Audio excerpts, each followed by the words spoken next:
Vamos con la siguiente parte de las migraciones. El último que vimos, o en el video pasado, fue cómo crear los esquemas, más que todo, ¿ya? Creamos solamente los esquemas. Vimos qué significaba un esquema, cómo se creaba, y ahora esto es lo que tenemos que llevar a, o se utiliza para crear la migración en sí. Ya recuerden que la migración, lo que vimos es que es código SQL o un script en cualquier lenguaje que finalmente se va a enviar a nuestra base de datos y va a crear tablas o va a actualizar tablas o agregar columnas o bla bla bla. Ya, entonces en este caso, y bueno, siguiendo la documentación de Drizzle, fui a tutoriales, Drizzle with Neon, que es la base de datos que vamos a ocupar. Bueno, las librerías ya las ocupamos ya las instalamos en el video anterior. Entonces vamos a configurar nuestra cuenta de Neon y vamos a obtener algo como esta URL que está acá, que en el fondo es el string de conexión. Entonces, esto es súper rápido. Nos vamos a neon.com, iniciamos sesión. Si es que no tenemos una cuenta, tenemos que registrarnos, que igual es clic, clic, clic y muchos clics. Y una vez que iniciamos sesión y vamos a crear un proyecto nuevo, nos dice dónde vamos a crear ese proyecto. Proyecto, entiéndase, base de datos. Uno de los servicios que entrega Neon es que yo puedo tener distintas versiones de base de datos al mismo tiempo, como si fuera una rama en GitHub. Entonces puedo crear ambientes o bases de datos para ambientes de producción, que es ya el producto final, donde el usuario interactúa con la base de datos. Puedo tener ambientes de prueba, ambientes de desarrollo, como por ejemplo nosotros, mientras hacemos pruebas, podemos borrar los datos sin problema, ya cosa que no podría, no podría pasar si estamos trabajando con producción. Ya, entonces en este caso mi proyecto se va a llamar Bananzas. La versión de Postgres es independiente para nosotros, ya. Vamos a trabajar con la última. El servidor también para nosotros nos da lo mismo, porque va a depender más que todo de las regiones que vamos a tener. Se supone que mientras más cerca de nosotros está, más rápida es la respuesta. Y en este caso, si yo marco Azure, tengo Virginia, Frankfurt y Arizona. Las dos están lejísimos de donde estoy yo. En cambio, si ocupo AWS, tengo Sao Paulo, que es lo más cerca que está de mí. ¿Ya? Vale, y creo el proyecto. Ahora que tengo el proyecto y ahora que estoy en blanco, o con un proyecto en blanco, digamos uno nuevo, ya me puedo cambiar, voy a conectar a la base de datos.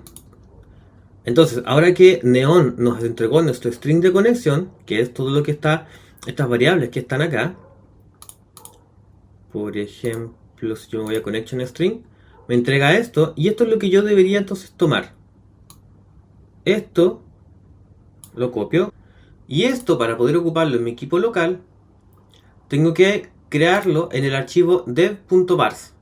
Voy a crear un archivo .dev.vars y ese archivo vamos a pegar lo que nos entregó Neon.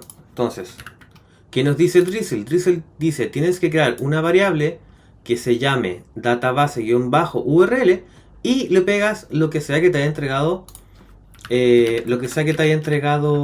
Neon. En este caso entonces pegaría database URL y todo lo que me entregó Neon. ¿Ya? Esto es con un igual. Vale, entonces esto es para el desarrollo local, dev.vars. En el archivo Wrangler, que está creado en la raíz, ¿ya? Yo también podría dejar este mismo valor acá, cosa que cuando cargue mi aplicación a Cloudflare, tome desde aquí, que sería pegarlo acá, así, ¿ya? Que tome de ahí el valor. Pero como es dato sensible, porque tiene el string de conexión y el usuario y la contraseña, esta información la vamos a dejar en una llave que, o sea, perdón, esta información la vamos a dejar como una variable segura, ¿ya? Se hace en otro lado, se hace en Cloudflare y lo vamos a ver al final del video. ¿Ya? Entonces, por ahora en este archivo Wrangler no vamos a escribir variables. Podríamos escribir variables que no son privadas, por ejemplo, el nombre de mi el nombre de mi servicio o alguna URL no sé, si yo quisiera consultar alguna API en otro lado, podría dejarlo acá, porque no son datos sensibles. Ya, bueno, el resto de los valores son si es que yo voy a sacar, si es que voy a usar el servicio de Key Value, que es como una base de datos de llave de valor.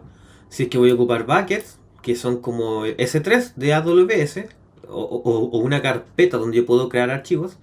Si es que voy a ocupar la base de datos de Cloudflare, si es que voy a ocupar la IA que ofrece Cloudflare, o si es que voy a loguear o crear logs de errores en el caso que tenga algún problema. Esto sí lo vamos a activar porque si tenemos algún error, queremos saber exactamente qué le pasó a nuestro sistema. ¿Por qué el usuario no pudo guardar una cuenta, por ejemplo? El sistema va, dentro del control de errores, vamos a escribir un console log, digamos. O sea, vamos a escribir por consola. No pudimos conectarnos a la base de datos. Eso no lo va a saber el usuario. El usuario va a ver, hubo un error en la conexión, por ejemplo. O hubo un error al crear una categoría. Pero el detalle real del error, eso no lo debiese ver el usuario, por un tema de seguridad. Pero lo tenemos que ver nosotros. ¿Y dónde vamos a ver nosotros eso? En los logs que se generen cuando la aplicación escriba a los logs. ¿Y quién va a guardar eso? Lo va a guardar Cloudflare. ¿Cómo? Habilitando esto de acá. ¿Ya? Entonces con eso vamos a deshabilitar acá. Tenemos que agregarle una coma a esto. Ya, y con eso estaríamos ok entonces. Vale, tenemos el archivo Wrangler, tenemos el archivo dev.bars, que como les digo tiene los datos por ahora. Y vamos a seguir con, como dice acá, crear un archivo para la conexión. Esto es un archivo para la conexión de Drizzle. En el fondo esto es copiar y pegar. Para verlo funcionar mal, o sea, ver cuáles son los problemas que podemos tener, vamos a dejarlo así y vamos a tratar de hacer la migración. Pero vamos a forzar el error para ver cuáles son los mensajes que nos entrega y así poder descubrir cuál es el problema. Ya, entonces, nos vamos a saltar esta parte por ahora. La creación de las tablas ya lo hicimos. Y lo que nos falta es, en cada archivo, creamos el esquema. Pero el esquema también tenemos que generar el tipo el tipo de dato que va a ocupar TypeScript para, una vez insertados o por insertar los datos, o sea, si yo hago un select o si yo hago un insert, poder tipar esa respuesta, ¿ya? ¿Qué es lo que me entrega aquí qué es lo que me entrega acá abajo? Export type, ¿ya? Vamos a copiar, en este caso estoy en payment method, entonces export type insert, en este caso sería insert user. A mí me gusta agregarle una T al principio cuando estoy creando un tipo, o una I y latina si es que estoy creando una interfaz.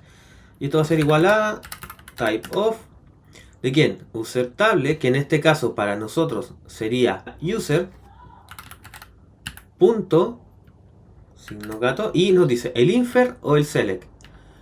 Porque pues, tenemos dos tipos de datos distintos. Y si se fijan acá me dice que si es que estoy insertando el dato, el ID puede o no estar, o puede ser indefinido. Lo mismo con el nombre, estoy leyendo acá. Pero si estoy seleccionando un dato, esos datos no pueden ser indefinidos porque se supone que ya existen. Pero sí pueden ser nulos, ¿ya? En caso de. Por tanto, son distintos tipos de datos. Si estoy en el insert user, entonces voy a inferir el select. Y también voy a duplicar, y en este caso select user. Se ve al revés, lo voy a dejar como user insert, ya, y ahora t user select. En este caso va a ser infer select, ya, y lo mismo. ¿Qué pasó? Ah, me faltó el signo peso. Y lo mismo voy a copiar y pegar para las categorías y para los métodos. Obviamente voy a cambiar el valor. Acá no es user, es payment method.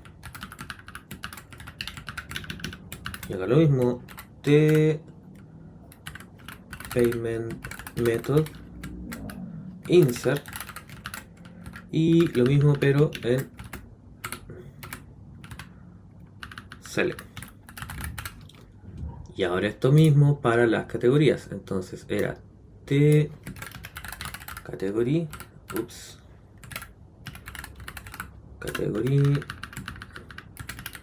category y category, ¿ya? Con eso entonces creamos los tipos y creamos además los modelos o los esquemas.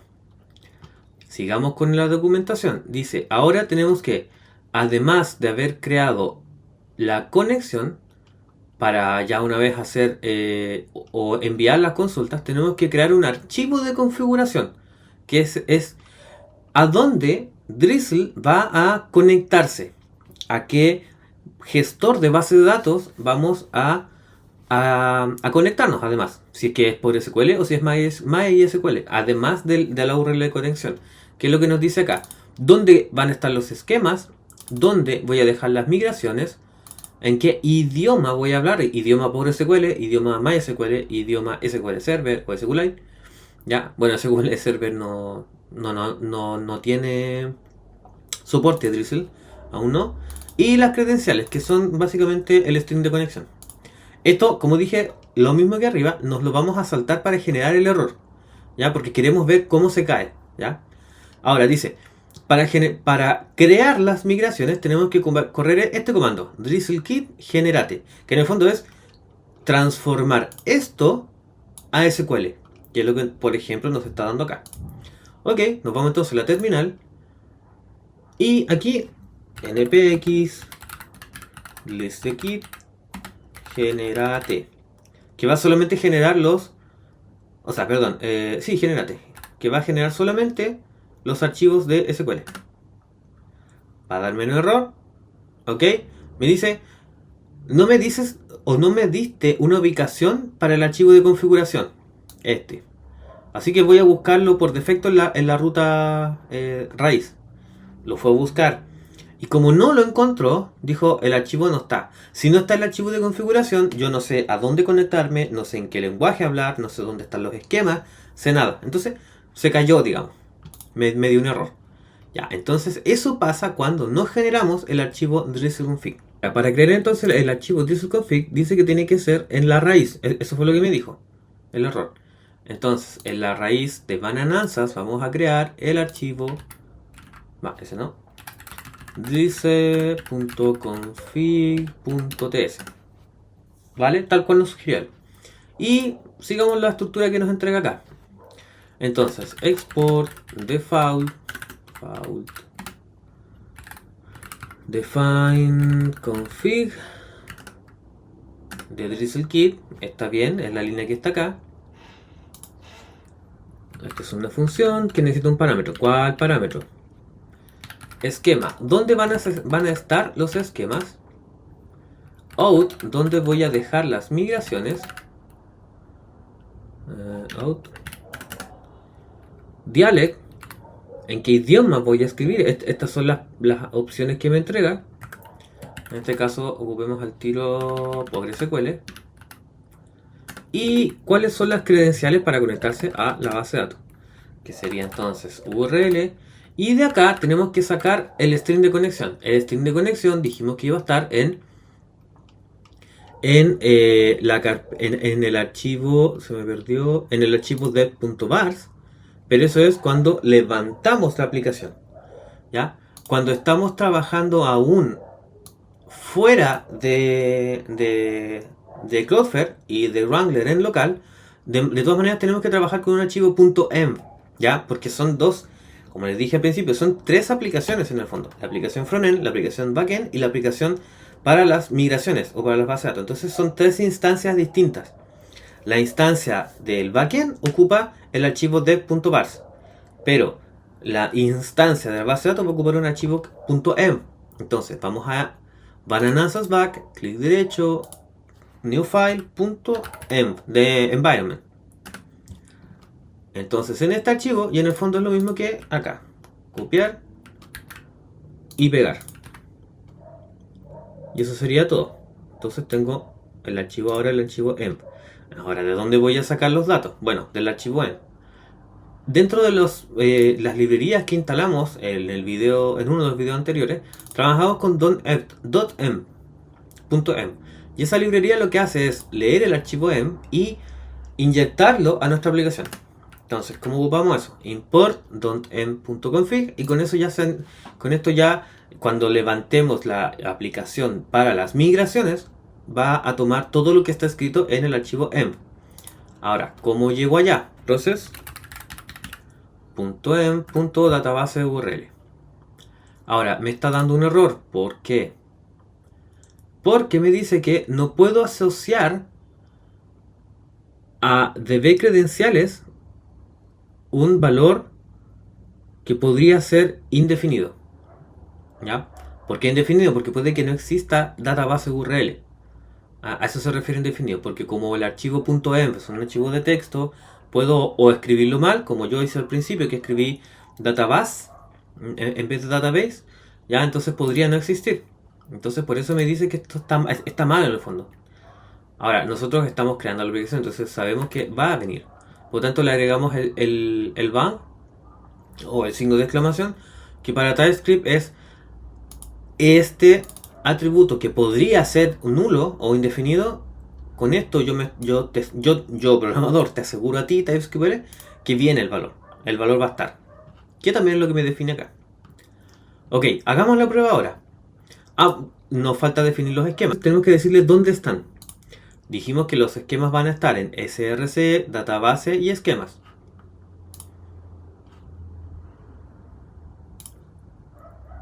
Entonces le decimos, vete a la raíz de todo, o sea, a Bananansas back. En la raíz entra src, en el src entra a database y en el database entra a esquemas. Y en esa carpeta vas a encontrar todos los esquemas. Ahora, para no estar importando uno y otro, podemos crear en esquema un archivo de index, que en el fondo me importe todo y exporte todo dentro del mismo archivo. No tener que estar creando 3 imports distintos o 5 cuando agreguemos los gastos y los tipos de gastos. Entonces vamos a decir que en el index o en el archivo index vamos a exportar una constante que se llama esquemas y que va a ser un objeto que va a exportar un esquema o un objeto que va a exportar una llave y valor dependiendo de o asociando la llave del usuario con el esquema del usuario.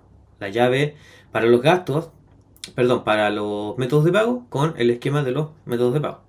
Entonces sería igual a cómo se llama mi esquema.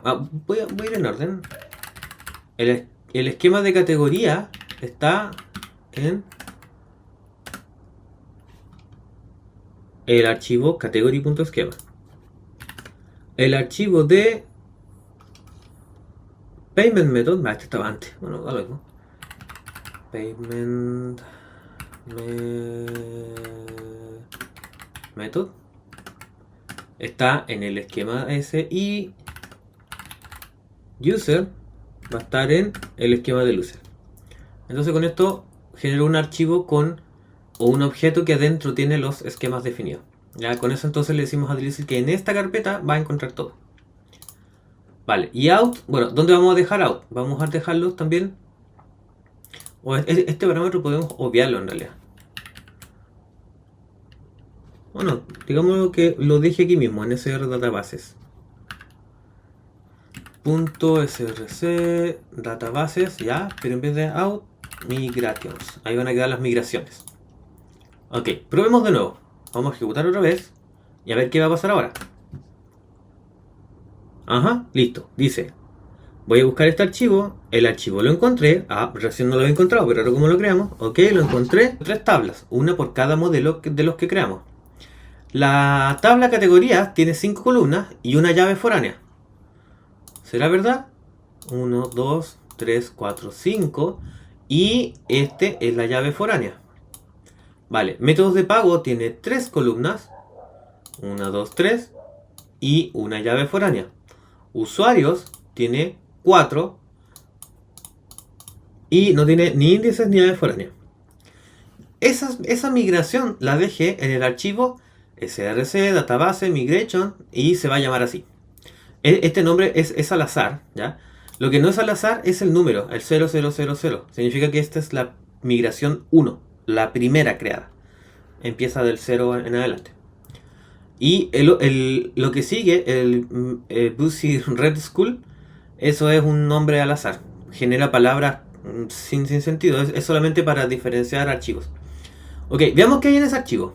Entonces si vamos a proyecto, migraciones, esta carpeta no estaba recién, la creó él. Y bueno, además de una carpeta meta que tiene información que entiende Drizzle, que es más que todo para mantener un orden. Y como dice acá, un diario o una bitácora de todas las cosas que se han hecho. ¿Ya? Eso es lo que está en meta. Y tenemos este archivo, que es el Busy Red School. Y este es el que nos importa. Y esto ya es la migración en sí. Como les dije, es código SQL. Y nosotros no escribimos esto. No creamos las tablas. Las hizo Drizzle en base a los lineamientos que nosotros le dijimos. Ok, creo las tablas. Categoría, métodos de pago, usuario. Cada uno con los valores que se pidieron. Y además creó las llaves foráneas. Tanto para categorías como métodos de pago, apuntando a la tabla usuarios. Ok, listo. Tiene sentido. Ahora que generamos los cambios, o que generamos las migraciones, ahora tenemos que enviarlas a Neon, digamos. Y ahora se va a hacer la conexión. Entonces ahora, el siguiente comando, npx drizzle-kit, y ahora es migrate. Recién ocupamos generate para generar la migración, y ahora para migrar, o sea, para efectivamente llevar el cambio a la base de datos. Veamos qué pasa. Ok, estoy leyendo acá, estoy haciendo allá y envié acá. Bueno, este warning no hay ningún problema porque nosotros estamos trabajando con Neon y no me avisó de nada. ¿Ya? Y como dicen, el que calla otorga. Me voy a Neon. Neon estaba en blanco, estaba recién creado. ¿Ya? Storage 0, 0, 0, 0. Todo 0. Voy a dejarlo más chiquito, ¿vale? Y ahora, si me voy a... ¿dónde están las tablas? Acá, tablas. Están las tablas. Categorías, métodos de pago, usuarios. ¿Qué tiene categorías? Las columnas que definimos. ¿Ya? Y en castellano, como nosotros les dijimos. Métodos de pago, ¿qué tiene? Las mismas. Usuarios, las mismas columnas. ¿Ya? Y con eso estaríamos ok. Si nos devolvemos al dashboard, ahora tiene que se creó una rama nueva. Y bueno, en storage sigue estando 0 porque todavía no se actualizan los datos, ¿ya? Pero ahí ahora se actualizaron 0,04 GB. ¿Por qué? Porque se crearon las tablas. ¿Ya? Y desde que hicimos esto han pasado 10 minutos. Bueno, en el fondo desde que creamos la cuenta. Y listo, tenemos nuestra migración. Al menos de esas tablas, porque para las otras aún no las hago. Como les comenté, la idea era hacer el video anterior más corto. Este salió un poco más largo por la explicación y todo. Pero ya con eso tenemos listas las migraciones. Algo cortito antes de seguir. Bueno, creé el resto de esquemas para el gasto y para el ítem gasto. Y ahora, si vuelvo a ejecutar, voy a volver aquí a las migraciones. Tengo solamente esta, que es la que vimos en el video anterior. Pero si vuelvo a ejecutar generar, ahora va a reconocer que hay más tablas. Entonces va a generar las tablas nuevas, que sería gasto e ítem gasto. Me creo entonces una segunda migración, la 1. Left frog, como les digo, los nombres son al azar. Ya, pero me creó la 1, que en el fondo es la 2. Entonces, la 0 tenía la creación de estas tablas. La 1 ahora va a tener la creación de las tablas que faltaban, gastos e ítem gastos. Y bueno, la relación a todo el resto. Entonces, si se fijan, cada uno de estos archivos va a tener los cambios en el tiempo de lo que se creó. Si yo ahora a cualquier esquema, por ejemplo en los ítems de gasto, si agregase una columna nueva, va a agregar una nueva migración, en este caso la 0002, con solamente el código para esa modificación. No va a crear la tabla completa, ¿ya? Va a crear solamente la migración con la query para actualizar la tabla o actualizar un campo. ¿Ya? Entonces, y bueno, si me devuelvo a Neon, voy a ver las tablas. Están las tres tablas iniciales. Y si ahora, después del generar, ocupo migrate para enviarlas a la base de datos, ¿vale? Y me devuelvo y actualizo, están las nuevas. Ítem gasto con los datos que se crearon y gastos con los datos y las restricciones que se crearon. ¿Ya? Entonces, cada vez que hagamos un cambio a los esquemas, tenemos que obligatoriamente, si no, nuestro código con nuestra base de datos va a estar desfasado. ¿Ya? Entonces, de esa manera estamos creando las migraciones y estamos actualizando la estructura física de nuestra base de datos. Eso.